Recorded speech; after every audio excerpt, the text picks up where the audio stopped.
Pruebas funcionales de columna. Test de Adam. Su objetivo es analizar si el paciente presenta una escoliosis estructural o funcional. La paciente estará en un plano frontal, vista posterior, y se le solicitará que lleve las manos hacia el frente de cada pierna y se incline hacia adelante realizando una flexión. Este test es positivo cuando se observa una simetría entre los aspectos laterales de la columna tóraco-lumbar formando una prominencia costal. Se considera positivo cuando esta simetría es mayor a 7 grados o hay un delta mayor a 1 centímetro. Signo de Sober. Su objetivo es medir la movilidad de la columna vertebral lumbar. La paciente estará en un plano frontal, vista posterior. Primero, se le debe localizar la apófisis espinosa de la primera vértebra sacra. S1, marcando con un plumón y guiados por una wincha, marcaremos 10 centímetros en dirección craneal, siguiendo la columna vertebral. En primer lugar, se le solicitará al paciente que realice una flexión total y mediremos la distancia entre ambos puntos marcados. Esta deberá aumentar 5 centímetros. En segundo lugar, se le solicitará al paciente que realice una extensión y mediremos la distancia inicial de ambos puntos, la cual deberá cortarse entre 1 a 2 centímetros. De no alcanzar los valores anteriores, es señal de limitación de la movilidad de la columna lumbar. El hallazgo positivo puede ser debido a patologías inflamatorias o de tipo degenerativo. Signo de Tepe. El objetivo es valorar si existe una irritación ciática. El paciente estará de cúbito supino, con la rodilla en extensión se elevará la extremidad realizando una flexión de cadera hasta que el paciente refiera dolor, se alcanza la flexión máxima. Este test es positivo si el paciente refiere dolor de irradiación ciática antes de alcanzar los 40 grados de flexión de cadera. Test de NIR. Es una maniobra utilizada para evaluar el impacto o pinzamiento subacromial. El pinzamiento es el pellizco mecánico de los tejidos blandos entre la cabeza del húmero y el arco subacromial, dado por el choque entre el troquíter y la cabeza del acromion. Este cuadro se caracteriza por el dolor y falta de movimiento proveniente del tendón de los manguitos rotadores, especialmente tendinitis del supraespinoso e inflamación de la bursa, al comprimirse contra la cabeza del acromion cuando se produce una elevación y o rotación del hombro. El paciente debe estar ubicado en posición sedente o bipedestación. El terapeuta debe estar ubicado en bipedestación homolateral al lado evaluar. Con una mano debe estabilizar la escápula mientras la otra mano se coloca detrás del codo. Se debe realizar una elevación máxima del brazo empujando el codo hasta que el miembro superior alcance la amplitud máxima de elevación. No olvidar en ningún momento estabilizar la escápula. El movimiento debe ser lo más puro posible. La prueba es positiva y se puede determinar la existencia de un pinzamiento de hombro cuando aparece dolor al realizar la maniobra. Test de Hopkins-Kennedy. El espacio subacromial es un espacio formado en su parte superior por la superficie inferior del acromion junto con la clavícula y el ligamento coracoacromial, y en su parte inferior por la cabeza humeral y la cavidad glenoidea. El espacio subacromial debe tener una altura determinada para que la cabeza humeral no choque constantemente con el techo del espacio subacromial y lesione los tejidos blandos. Cuando dicho espacio disminuye y los tejidos blandos se lesionan, se genera mucho dolor e inflamación. Es por esto que el test se utiliza para evaluar la existencia de alguna disminución en el espacio subacromial, valorando la existencia de atrapamiento de las estructuras ubicadas bajo dicho espacio. El paciente debe estar ubicado en posición sedente y tener el hombro y el codo en flexión de 90 grados. El terapeuta debe estar ubicado en bipedestación homolateral al lado a tratar.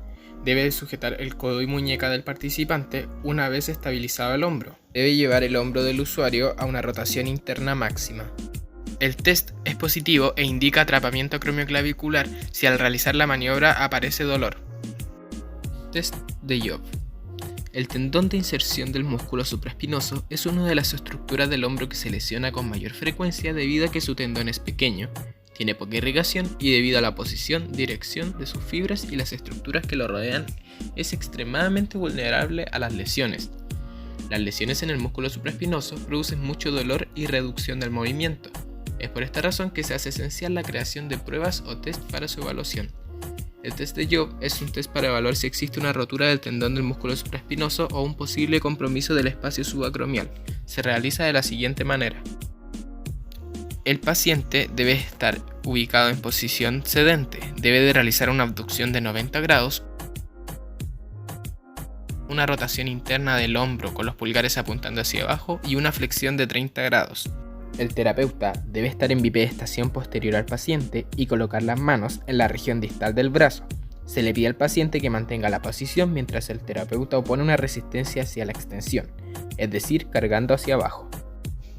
La prueba es positiva cuando existe debilidad o dolor durante la maniobra, queriendo decir que existe un compromiso del músculo supraespinoso.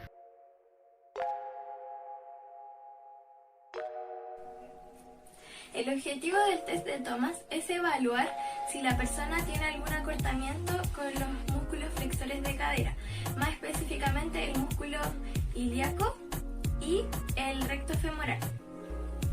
Ahora, para la evaluación, nuestro paciente va a estar en una posición de cúbito supino y yo en bipedestación. Lo que vamos a hacer, el paciente se va a llevar esta pierna hacia su pecho, flexionada, la cadera flexionada, así, y con sus miembros superiores se las va a llevar hacia el pecho. Lo que va a pasar ahora, vamos a ver su pierna. Bueno, aquí la respuesta sería negativa, ya que el paciente siguió la línea de la camilla en este caso y no sucedió esto, la elevación de la rodilla. Eso sería porque hay una tensión en el músculo ilíaco. Ya, ahora para evaluar si es que existe un acortamiento del recto femoral, lo que vamos a hacer es que el paciente se va a sentar en la camilla y se va a tomar la misma pierna y se la va a llevar a su pecho y se va a ir hacia atrás. Relajado. Ya, aquí podemos ver que sí hay un acortamiento, ya que la rodilla está en tensión. O sea, esto sería positivo. Si fuera negativo, la pierna estaría así, seguiría en línea recta, horizontal y luego vertical. Pero aquí hay una tensión en la rodilla. El objetivo del test de McMurray es analizar si es que la articulación de la rodilla hay una lesión en los meniscos. Bueno, lo primero que debemos hacer es poner al paciente en posición de cúbito supino. Yo voy a estar al lateral de su cuerpo y lo que voy a hacer va a ser elevar la pierna, poner en flexión de cadera y rodilla, más o menos a unos 90 grados. Pondré una mano en la parte distal del muslo y la otra mano en la parte distal de la pierna.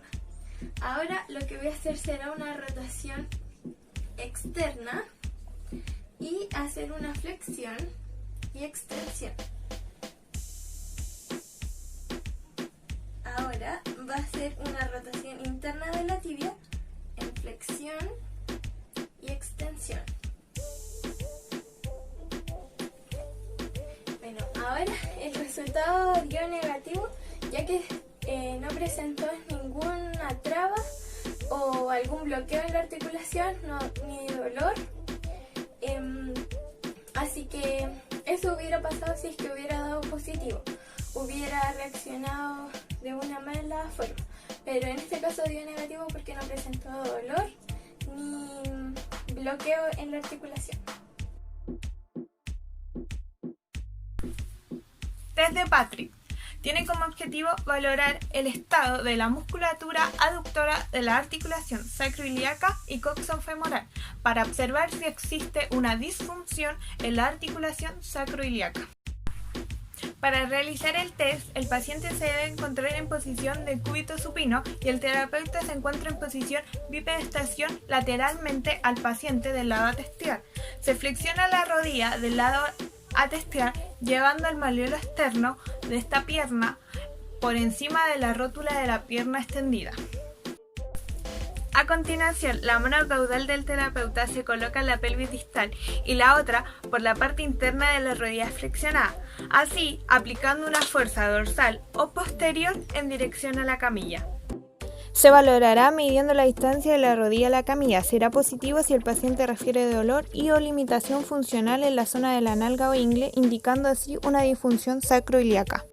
El test dio positivo, ya que el paciente sí presenta un dolor y limitación al hacer el test, lo que nos indica que sí tiene una disfunción sacroiliaca y posiblemente podría padecer una patología lumbar.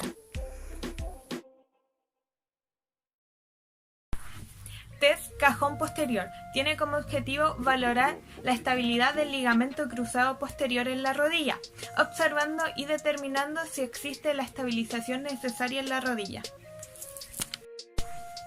Para realizar el test, el paciente se debe encontrar en posición de cúbito supino, con la cadera en flexión de 45 grados y la rodilla flexionada en 90 grados. El terapeuta se debe sentar homolateral a la pierna a evaluar. Colocará sus manos en la tuberosidad de la tibia. Palpará la interlínea articular de la cara anterior de la pierna, realizando una fuerza en dirección dorsal de la tibia para provocar un deslizamiento de la misma. Será positivo si aparece un desplazamiento dorsal de la tibia en dirección dorsal aumentado con respecto a la pierna.